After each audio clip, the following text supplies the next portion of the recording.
What's happening, fam? L.A.R. movement still moving. Subscribe or die trying. You see in the thumbnail. I had to have the N-word talk with my son. So just like all black fathers know about this experience, all black parents know about this experience, especially with your boys. You get them into a situation, a school, and it's the non-black kids, whenever they're involved in any type of competitive fashion, they start throwing around the N-word. And so now you got to explain to them, okay, this is what's going on. And I just told my son, it's like, my dad, this is an American passed down experience, just like the other people they pass down, call him the N-word, he beneath you, da da da da da. They pass that down to their children. How do we know? Because my grandfather had the experience, my dad had the experience, I had the experience, now my son has an experience, right? So this, who is racism? And yeah, whatever, man. That's why we don't rock with a lot of y'all in the first place, because y'all full of it. But so explaining to him that my dad's experience was he was playing football and the kid was going in. I'm not saying it because of weird, the YouTube thing, right? But and he was like, listen, he told the guy, look up in the stands. He said, you see, your parents can't save you now. And he commenced to destroying this guy. So I was telling my son, hey, that's all you do. Destroy these people. Since they want to talk, destroy them. Their parents can't save them. The referees can save them, though. Referees and coaches, it's like depending on who you with, 9 times out of 10, if the coaches and referees are not black, they're going to let it slide. They don't see anything wrong with that unless you slap somebody or punch somebody, beat somebody. Then they're going to turn victim. They're going to turn referee or coach and I can't believe you did this. And, the referee's going, oh, get out of here. But, of course, the person saying it, they're going to feel like they got carte blanche to, N-word this, N-word this, N-word this. So I was like, when I was younger, they didn't necessarily do it when I was younger because I went to one of those schools that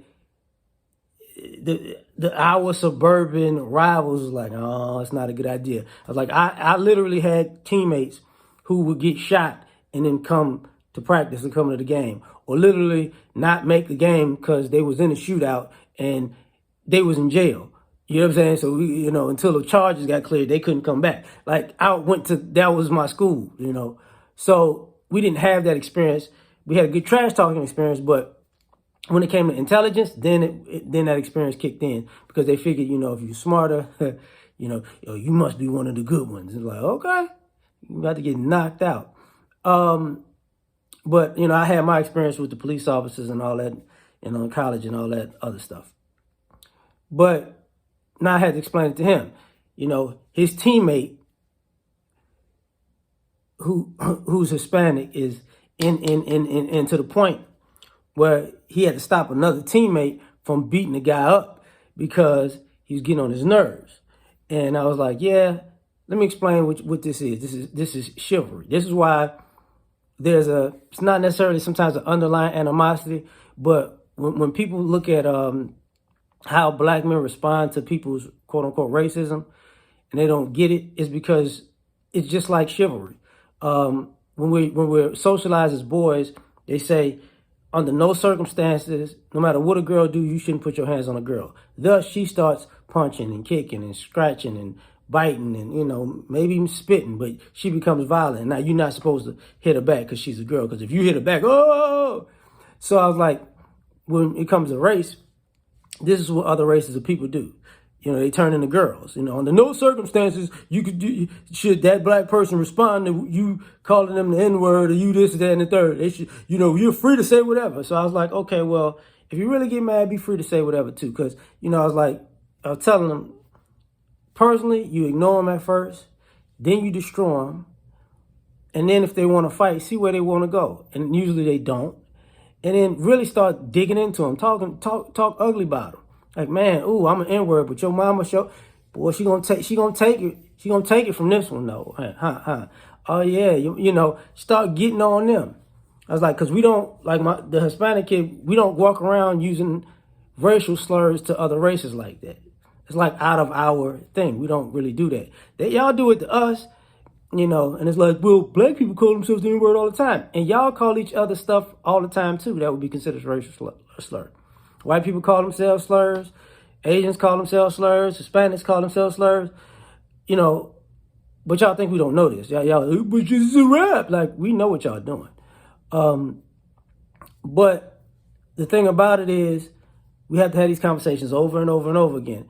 But now as part of the generation, I'm like, hey man, kick his, knock his teeth out. We'll deal with that later.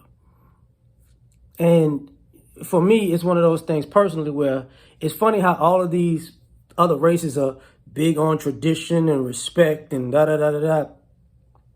When they're dealing with somebody black, that goes out the window. All that, it's about respect and it's about having good character and being an admirable man and a good person. They throw all that out the window when they're dealing with us. So I tell my son, give it a second before you throw it all out the window, because they will go from, aggressive to, oh no, I'm a victim. They get Karen real quick. So it's like, be wary of those people, because some of these people just want to be a victim.